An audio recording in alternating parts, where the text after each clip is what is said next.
La voz del abogado sonaba tranquila, casi distante, mientras leía las líneas finales del testamento de mi abuela. Para Daniel Chandler, dijo, sin levantar la vista, dejo el condominio en Green Lake, Seattle, incluyendo todos los derechos asociados y las cuentas financieras. Luego hizo una pausa breve. Sus ojos se desplazaron hacia mí. Para Sophie Chandler. El aire pareció congelarse un instante. Le dejo la casa de campo familiar y los humedales colindantes cerca de Klamath Mars, Oregón. Las palabras flotaron más tiempo del que deberían. Daniel sonrió, satisfecho, sacando su teléfono del bolsillo como si ya estuviera escribiendo a alguien la gran noticia. Su esposa se inclinó para susurrarle algo al oído que lo hizo soltar una risita por lo bajo. Pero lo escuché. Una cabaña en el pantano. Perfecta para ella. Eric, mi esposo, ni siquiera trató de disimular su decepción. Eso es todo, una casa destartalada en medio de la nada. Se pasó la mano por la frente, murmurando en voz baja, «Increíble», el abogado carraspeó con delicadeza. «También hay un sobresellado dirigido específicamente a usted, señorita Chandler, a petición expresa de su abuela». Deslizó el sobre la mesa, pulida en mi dirección. Mi nombre, escrito con la caligrafía redondeada que tanto conocía, me dejó inmóvil. No había visto su letra desde la última tarjeta de cumpleaños que me envió, 2 años antes de fallecer. La reunión terminó con rapidez. Daniel ya estaba en llamada con un contratista, imaginando remodelaciones para su nuevo condominio. Eric salió enfadado, murmurando algo sobre las cuotas de la hipoteca, mientras yo permanecía de pie, con la escritura de un lugar que apenas recordaba, y una carta que pesaba más de lo que su tamaño sugería. De vuelta en casa, Eric no tardó ni un segundo en comenzar de nuevo. «Tenemos que venderla de inmediato, Sophie. Podríamos saldar la visa, quizá dar el enganche de un lugar decente. ¿Para qué conservar un lugar así? Es un desperdicio total». No respondí. Ya estaba sentada en la mesa de la cocina, con los dedos temblorosos mientras rompía el sello de cera del sobre. Su letra seguía firme. «Mi querida Sophie, la casa te está esperando. No es inútil, sin importar lo que digan los demás. Guarda algo que solo tú puedes comprender. Ve sola». Mi garganta se cerró. Las lágrimas asomaron sin previo aviso. Por primera vez en muchos años, alguien me pedía que escuchara. No a los demás. A mí misma. Esa noche, mientras Eric hablaba sin parar de facturas y decisiones lógicas, yo empecé a hacer una maleta, en silencio. A la mañana siguiente, llamé al trabajo, pedí una semana libre y cargué mi coche. No sabía con certeza qué encontraría en Klamath Mars, pero algo en mi interior ya lo había decidido. Tenía que ir. Eric no se detuvo ni un instante. Apenas crucé la puerta de casa, empezó otra vez, la misma cantaleta. «Sophie, en serio, tenemos que vender esa casa. No podemos permitirnos conservar algo así. Es una carga. Con lo que saquemos podríamos cancelar la tarjeta, empezar de nuevo con algo que valga la pena».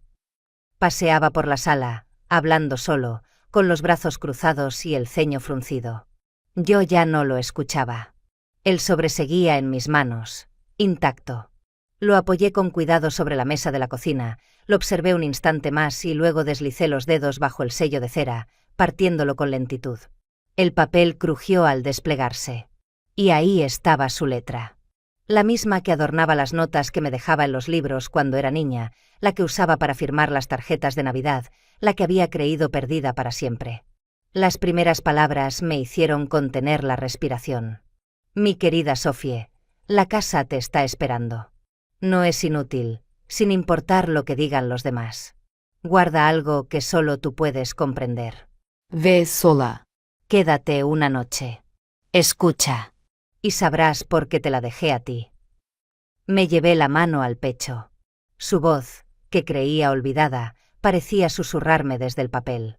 Por primera vez en años, alguien me pedía que escuchara. Pero no a él. No a ellos. A mí. Mientras Eric seguía hablando del mercado inmobiliario y del pago mínimo de la tarjeta, yo doblé la carta con cuidado, subí a la habitación y empecé a empacar. No le dije nada. Ni esa noche, ni a la mañana siguiente. Llamé al trabajo, Pedí una semana libre sin dar explicaciones, y cargué el maletero del coche con ropa, una linterna, mi cuaderno de notas, y la carta.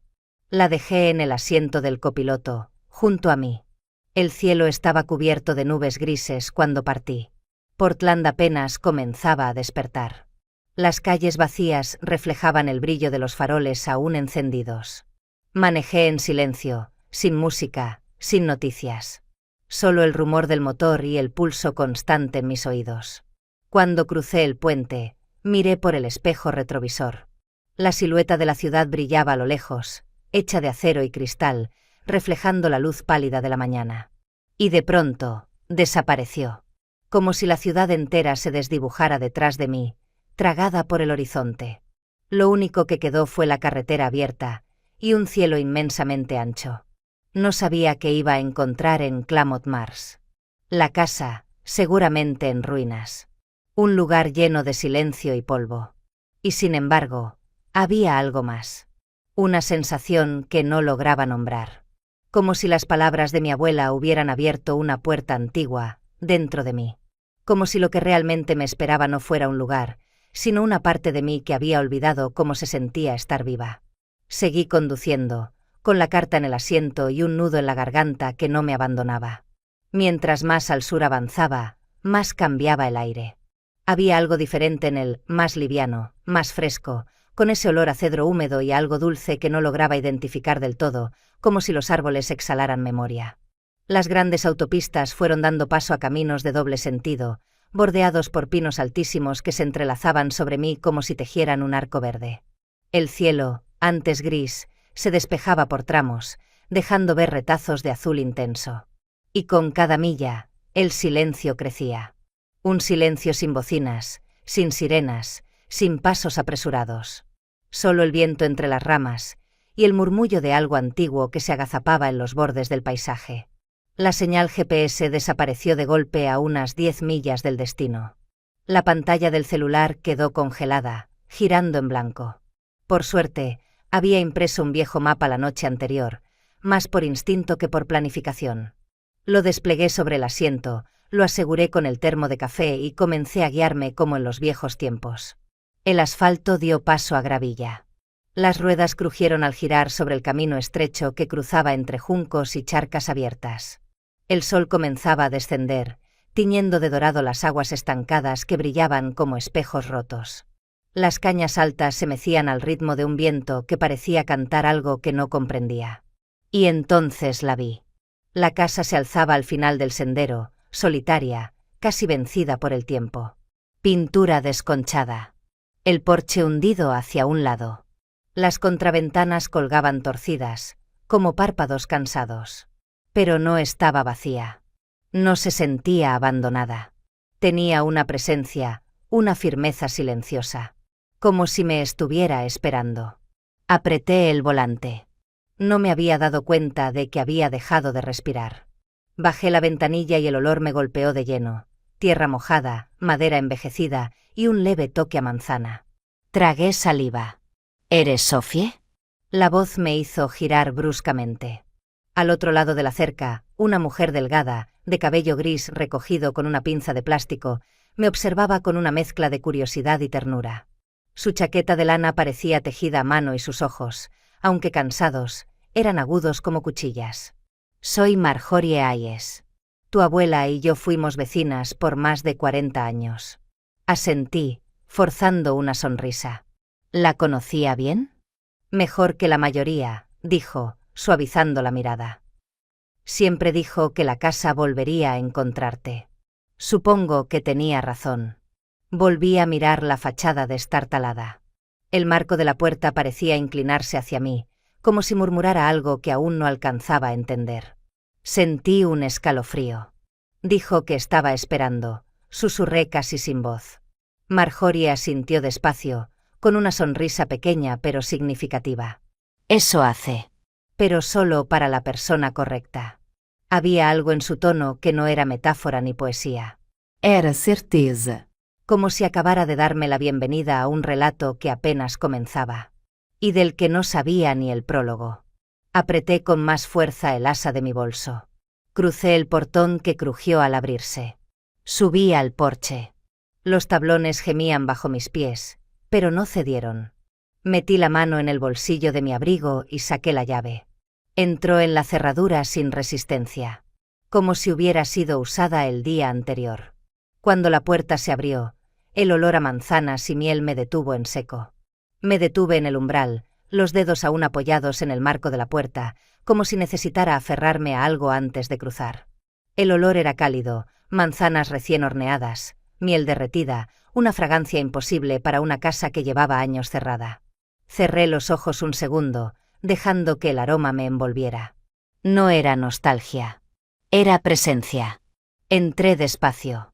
Mis botas sonaron sobre la madera como si pisaran terciopelo.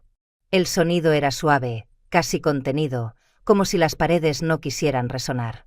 Como si me pidieran silencio. La sala estaba intacta. No polvorienta, no abandonada, no muerta. Una manta de lana, tejida a mano, yacía doblada con precisión sobre el respaldo del sofá. La mesa de centro estaba despejada, salvo por un pequeño cuenco de cerámica que contenía 3 manzanas rojas, brillantes, pulidas con esmero. Un reloj de bronce en la repisa de la chimenea marcaba las horas con un tic-tac regular, como si alguien lo hubiera dado cuerda esa misma mañana. Contuve el aliento. «Hola». Mi voz salió temblorosa, absurda. Pero parte de mí esperaba respuesta. Nada. Silencio, pero no vacío. Era un silencio lleno. Cálido. Presente. Avancé hacia la cocina, los ojos recorriendo cada superficie. Los mostradores estaban limpios. El fregadero seco. Sobre la mesa reposaba una hogaza de pan cubierta con un paño de lino. Levanté la tela con cuidado, y el vapor me golpeó en la cara. Humeaba, como recién salida del horno. Tocándola con las yemas de los dedos, noté el calor. «Eso no es posible», murmuré. Detrás de mí, la puerta mosquitera chirrió suavemente, como empujada por una brisa. Pero no había viento. Todas las ventanas estaban cerradas. El aire, inmóvil. Se me erizó la piel. Y aún así, no sentí miedo. Al contrario. Era como entrar en un abrazo que no sabías que necesitabas hasta que te envolvía. Pasé por el pasillo que salía de la cocina. 2 habitaciones y un baño pequeño. La primera olía a lavanda. Una cama de hierro fundido, perfectamente tendida. A los pies, una colcha doblada con esmero. Sobre la mesita, una vela sin encender y un libro abierto, boca abajo. La segunda habitación parecía un estudio. Un escritorio de madera frente a la ventana, una silla antigua, un armario vacío. Pero lo que me hizo detenerme fue la fotografía en la pared. Mi abuela, sosteniéndome en sus piernas cuando yo tenía, quizás, 6 años. Una imagen que no recordaba haber visto en décadas. Me acerqué despacio. Mis dedos temblaban al rozar el marco. ¿La había guardado aquí, esperándome? Una punzada me atravesó el pecho. El suelo crujió a lo lejos. Nada inusual en una casa vieja. Pero ese crujido tenía ritmo. Como un suspiro contenido. Como un corazón respirando. Las palabras de su carta se agolparon en mi memoria. Quédate una noche. Escucha. Y sabrás por qué te la dejé. Di un paso atrás, el pecho apretado. Me volví rápidamente. El pasillo estaba vacío. Inmóvil. Calmo. Pero mi cuerpo no se relajaba. Abuela, susurré, apenas audible. Mi propia voz me pareció demasiado alta. Y entonces, una corriente de aire suave recorrió el pasillo. Me rozó la mejilla como una mano cálida. Un murmullo, no palabras, pero sí su forma. Como si la casa hubiera respirado. Volví a la sala. Mis ojos repasaron cada rincón. Los retratos sobre la chimenea. Un jarrón de cristal con una rosa seca. Una alfombra tejida a mano frente al hogar. Nada de eso parecía abandonado. No era una reliquia. Era un hogar. Y me estaba mirando. Dejé el bolso sobre el sofá. Me senté despacio. Sentí como el calor del ambiente se filtraba en mi piel. Por primera vez desde que salí de Portland, mis hombros se relajaron. El nudo en el estómago comenzó a deshacerse. Quizás estaba imaginando cosas. Tal vez era el peso emocional de su muerte. Pero no podía ignorar esa sensación. No había entrado en una estructura vacía. Había cruzado el umbral de algo vivo. Y me estaba esperando. Al recostar la cabeza hacia atrás, mis ojos se alzaron al techo. Y entonces lo vi. Una línea de polvo interrumpida, apenas perceptible, en una esquina lejana. Una trampa para ático. Una puerta escondida. La casa suspiró de nuevo, como si supiera que la había encontrado. No podía apartar la vista de esa línea de polvo. No era evidente. Apenas una interrupción en el gris uniforme del techo. Pero una vez que la vi, ya no pude dejar de mirarla. Me levanté del sofá con cuidado, estirando el cuello hasta alcanzar el borde. Al tacto, sentí una ranura y el hueco de una manija empotrada. Recorrí la casa buscando algo para alcanzarla y casi como si hubiera sido puesto ahí a propósito, encontré una escalerilla apoyada contra la pared del porche trasero. La arrastré con esfuerzo hasta la sala y subí, con el corazón golpeando fuerte en el pecho. Al jalar la compuerta, ésta se abrió con un crujido grave y un leve soplo de aire seco descendió sobre mí, cargado de cedro y de algo más, como papel viejo y tiempo. El ático no era lo que esperaba. Nada de muebles rotos ni ropa apolillada. Era un cuarto pequeño, pero perfectamente dispuesto. Estanterías alineadas a ambos lados, repletas de cuadernos, cajas etiquetadas, carpetas amarillentas. Y bajo la ventana a dos aguas, un escritorio robusto, de roble. Todo estaba limpio. Ordenado. Reverente. Como si alguien lo hubiera estado cuidando incluso después de la muerte de mi abuela. Sobre el escritorio, un sobre. Mi nombre, escrito con la misma caligrafía oblicua, firme, que ya conocía. Sophie. Las manos me temblaban al abrirlo. Si estás aquí, significa que la casa te ha aceptado. Ha esperado, tal como le pedí. Esta tierra, este hogar, siempre nos han protegido. Pero piden algo a cambio: cuidado, honestidad y la voluntad de escuchar. Hay quienes solo ven lo que pueden sacar, pero este lugar te mostrará lo que realmente es. Confía en él, Sophie. Confía en ti. Este cuarto ahora es tuyo. Úsalo bien. Apoyé la carta sobre el pecho. El papel era suave, casi cálido, como si retuviera un último latido suyo. Me dejé caer en la silla, aún temblando. Bajo el escritorio, una cerradura. Me agaché. Pegada con cinta bajo la madera, encontré una pequeña llave de bronce. La encajé en la cerradura. Giró con un clic suave. Los cajones se abrieron, y mi mundo se abrió con ellos. Había escrituras, mapas topográficos, cuadernos de campo, documentos notariales. El terreno no era solo la casa y las 25 acres mencionadas en el testamento. Eran cientos. Humedales, bosques vírgenes, derechos minerales. Y según un informe fechado en los años 80, la presencia de yacimientos bajo el pantano. Abrí uno de los diarios más antiguos. Las páginas estaban amarillas y quebradizas, pero la letra era fuerte, angulosa. No era de mi abuela. Era de su madre. Mi bisabuela. Hablaba de El Límite. Un lugar en el pantano que nunca debía ser perturbado. Del papel de la familia como guardianes. Había croquis de estanques marcados con símbolos extraños, anotaciones sobre fauna rara, advertencias sobre forasteros interesados en lo que se escondía debajo. En una carpeta aparte, fotografías. Hombres en trajes oscuros, de pie al borde del pantano, sosteniendo planos. Sus rostros ocultos por sombreros. En el reverso de una imagen, escrita por mi abuela, una frase: nunca dejaron de intentarlo. Me quedé sentada, con los dedos manchados de tinta y asombro. Había una historia que nunca me contaron. Una lucha silenciosa que venía de generaciones. Y ahora, el legado, era mío. Por primera vez desde que ella murió, sentí que estaba conmigo. No como un recuerdo, sino como parte viva de las paredes, del techo, del suelo bajo mis pies. Como una voz que murmuraba desde la madera. La casa crujió a mis espaldas. No con amenaza, sino como un viejo amigo acomodándose. Lo cuidaré, abuela, te lo prometo. Una ráfaga tibia recorrió la habitación. Imposible en un desván cerrado. La pequeña ventana tintineó, suave, como una respuesta. Esto ya no era solo un hogar. Era una herencia. Un deber. Y quizás, algo sagrado.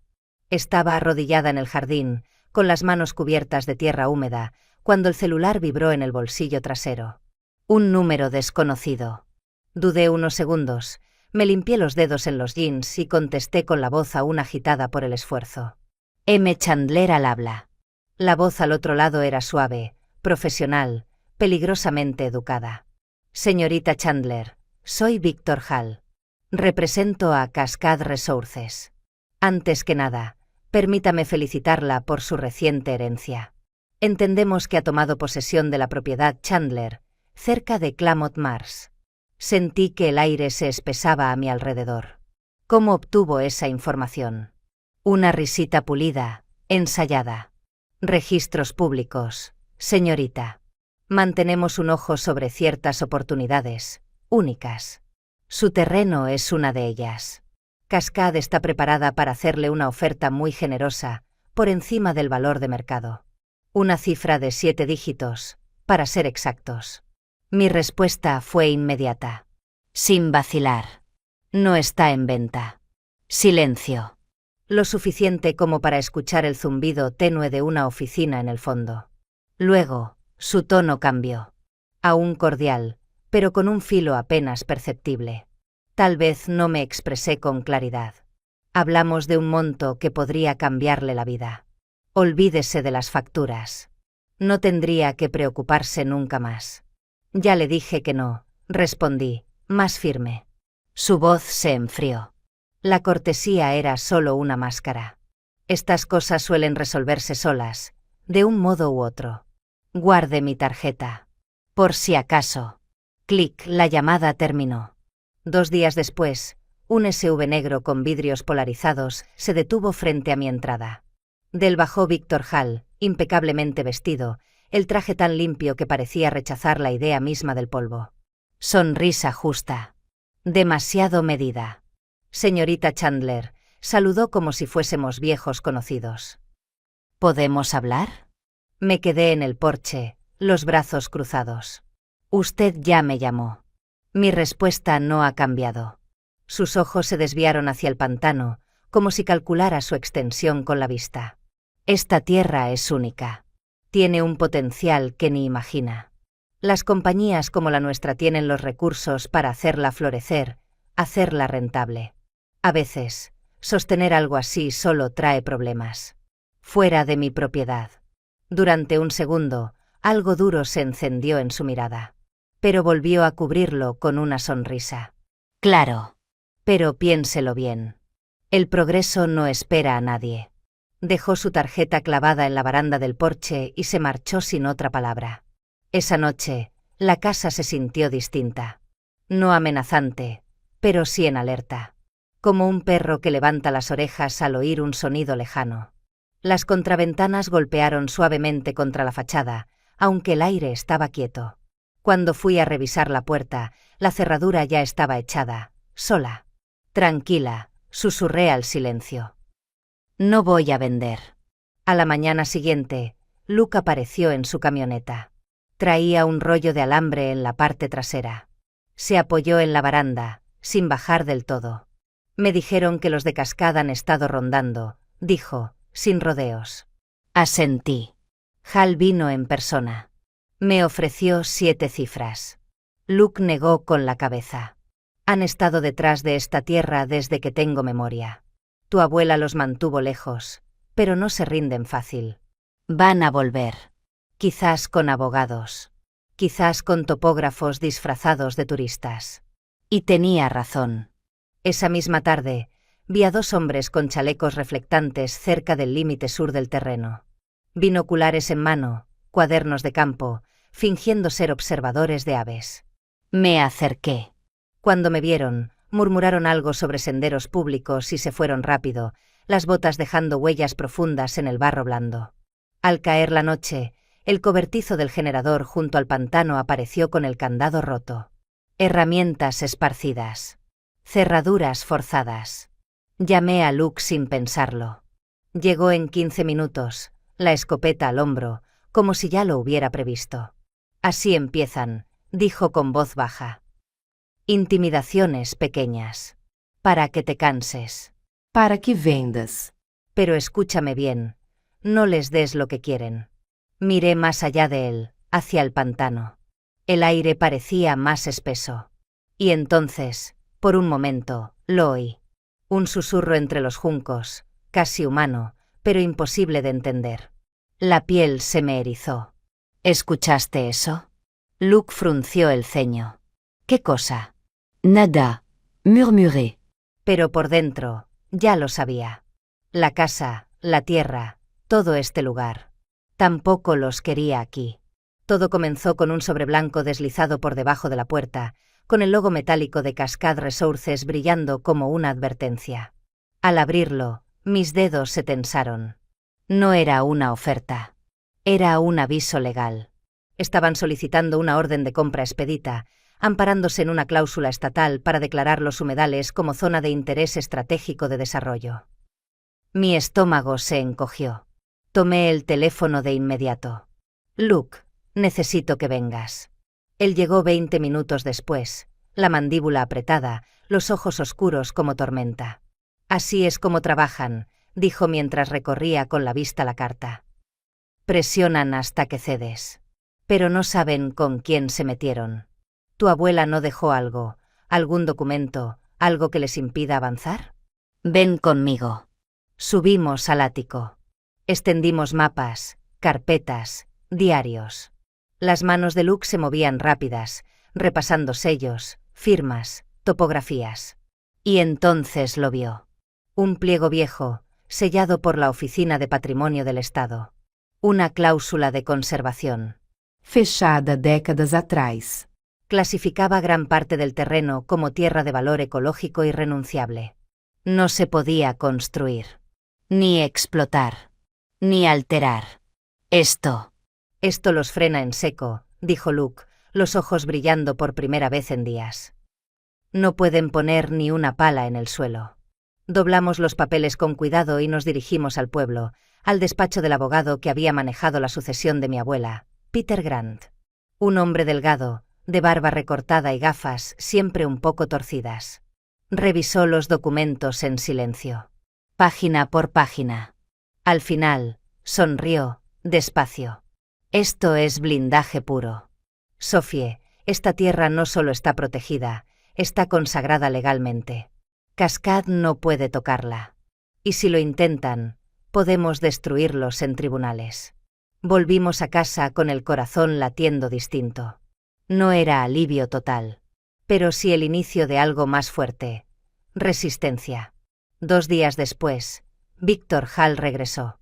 Esta vez no venía solo. 2 hombres lo acompañaban. Trajeados. Serios. Sin sonrisas.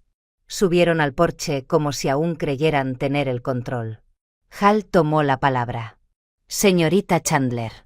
Necesitamos hablar. Está a punto de entrar en una batalla legal que no puede ganar.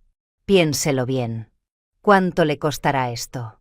¿Dinero, tiempo, paz mental? Acepte nuestra oferta y márchese limpia. Sin responder, coloqué los documentos sobre la baranda del porche, entre nosotros. Están invadiendo propiedad privada, dije sin alterarme.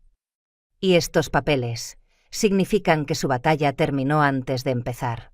El rostro de Hall se tensó. Sus labios se apretaron. La fachada pulida se agrietó, aunque solo por un segundo. Está cometiendo un error, espetó, su voz afilada. No, le respondí con firmeza. El error fue pensar que podían intimidarme. Mi abuela los enfrentó. Y yo también. Esta tierra no se vende. Nunca. Detrás de mí, como una declaración final, una de las contraventanas se cerró de golpe, con un estruendo seco. No había viento. Uno de los hombres de Hall dio un paso atrás, sobresaltado. Por primera vez. Los vi incómodos. Entonces Luke salió al porche. Alto. Inamovible. La escopeta colgada sobre el hombro, sin prisa. Ya la escucharon, dijo con voz grave. Fuera de esta propiedad. Hal no discutió. Se dio vuelta con rigidez, bajó los escalones y subió al SUV. Las ruedas arrancaron con violencia, levantando una nube de grava. Y se fueron. 2 semanas más tarde, el caso fue desestimado sin siquiera llegar a audiencia. Gracias a la cláusula de conservación, no tenían fundamentos. Pero aún mejor, una organización ambientalista se enteró del intento de expropiación y empezó a investigar a Cascade. De pronto, tenían problemas mucho más grandes que yo. Ni más cartas. Ni más llamadas. Solo silencio. Y por primera vez desde que crucé ese umbral, supe que había ganado, al menos la primera batalla. Después de la tormenta, vino el silencio, pero no uno vacío. Era un silencio fértil, lleno de posibilidades. Me lancé de lleno a la tierra. Los canteros olvidados por años se convirtieron en mi terapia diaria. Removí el suelo, saqué raíces muertas, planté semillas de tomate, frijol, albahaca. Día tras día, mis manos se endurecieron, mi espalda se fortaleció, mi respiración se volvió más profunda. Ya no pensaba en facturas, en correos electrónicos, en relojes que marcaban la productividad. Pensaba en humedad del suelo, en el sol que entraba por el este, en qué día era mejor trasplantar las lechugas. Luke venía casi todas las tardes. Nunca sin avisar, nunca con intenciones ocultas. A veces traía herramientas, otras veces un saco de compostaje o una guía de cultivo. Siempre con una palabra justa, un gesto sereno. Nos sentábamos en el porche, compartiendo pan, huevos frescos de Marjorie y café lo suficientemente fuerte como para despertar a un muerto. Hablábamos poco, pero nos entendíamos mucho. Un día apareció con un libro viejo, encuadernado en tela raída. Lo dejó sobre la mesa sin decir nada. Era un manual de apicultura. Figuré que te interesaría, dijo, señalando los 3 panales viejos al borde del huerto. Tu abuela vendía miel en el mercado.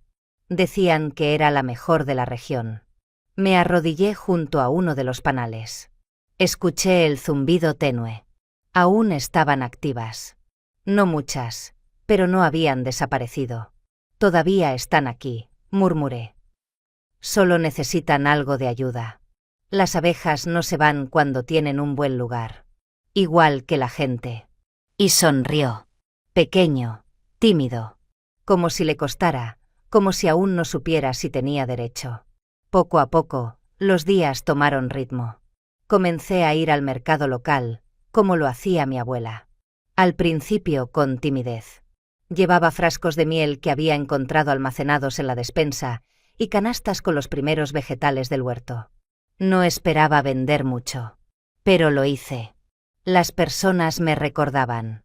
O al menos, recordaban a mi abuela. Y por alguna razón, eso bastaba. Tu abuela siempre decía que esta tierra sanaba a la gente, me dijo una mujer, levantando un frasco de miel hacia la luz. Parece que te está sanando a ti también. Y era cierto. Sin darme cuenta, dejé de mirar el celular esperando mensajes de Eric.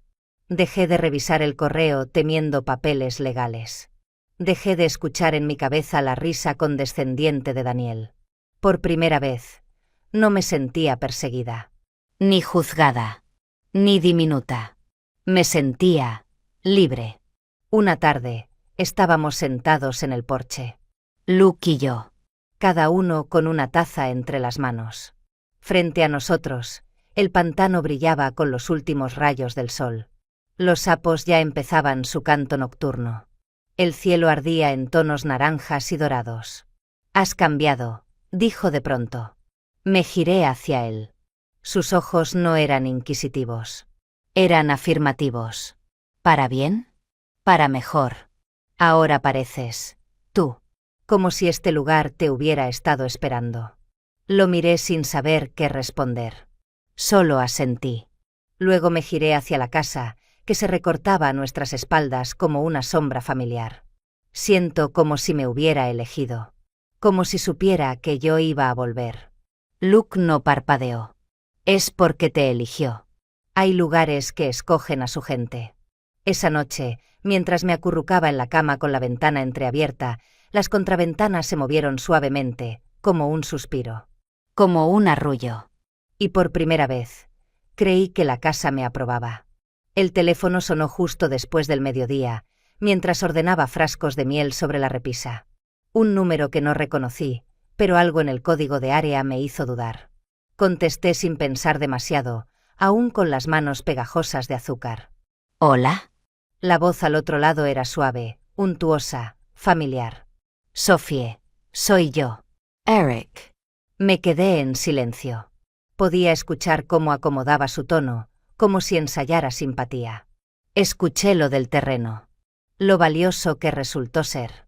No puedo dejar de pensar en lo que teníamos. Tal vez podríamos empezar de nuevo. Las cosas podrían ser diferentes ahora. Solté una risa seca. Real. Sorprendentemente liberadora. No querías nada de mí cuando no valía nada, Eric. Y ahora, no tienes derecho a quererme. Colgué. Bloqueé el número. Y no sentí culpa. Sentí libertad. Esa noche, subí al ático. Saqué uno de los cuadernos en blanco que había encontrado en la estantería, con las tapas duras y la textura rugosa que mi abuela tanto prefería. Tomé una pluma y me senté frente al escritorio. Escribí con calma. Una sola línea. Hoy, la casa me eligió de vuelta. Luego cerré el cuaderno, lo guardé entre los diarios antiguos, y bajé las escaleras con el pecho liviano. Más tarde, Marjorie vino a verme. Traía en brazos una caja con recetas escritas a mano, cuidadosamente envueltas en papel manteca. Me las entregó con una sonrisa suave. Tu abuela siempre dijo que un día volverías. Y me pidió que te dijera algo, cuando eso ocurriera. Me acomodé en la silla, cruzando las piernas como una niña atenta. ¿Qué cosa? Marjorie me miró con esos ojos grises que parecían haberlo visto todo.